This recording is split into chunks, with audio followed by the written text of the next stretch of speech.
बिल्कुल नहीं। जो आज का आधुनिक विज्ञान मानता है व्यक्ति का नेचर उसके डीएनए के अनुसार बनता है, तो ये कर्म सिद्धांत को कहीं भी बाधित नहीं करता। इसे ऐसे समझे, कोई भी कार्य दो कारणों से मिलकर के होता है। एक अंतरंग कारण हमारे कर्म का उदय, बहिरंग कारण बाहर के निमित्त। जब अंतरंग असाता वेदनी कर्म का, अशुभ कर्म का उदय होगा, तो उस कर्म के उदय में उसे इसी प्रकार के माता पिता मिलेंगे जिनका डीएनए डैमेज ही होगा।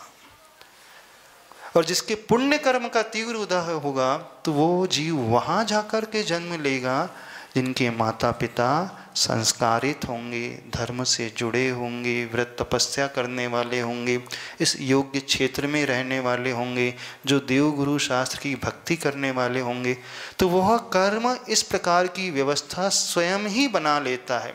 जैसे तीर्थंकर बालक का जन्म वहीं होता है, उस महल में होता है, उन माता पिता के घर में, आंगन में होता है जो संस्कारवान होते हैं। तो ये कर्म सिद्धांत कहीं भी बाधा को प्राप्त नहीं होता।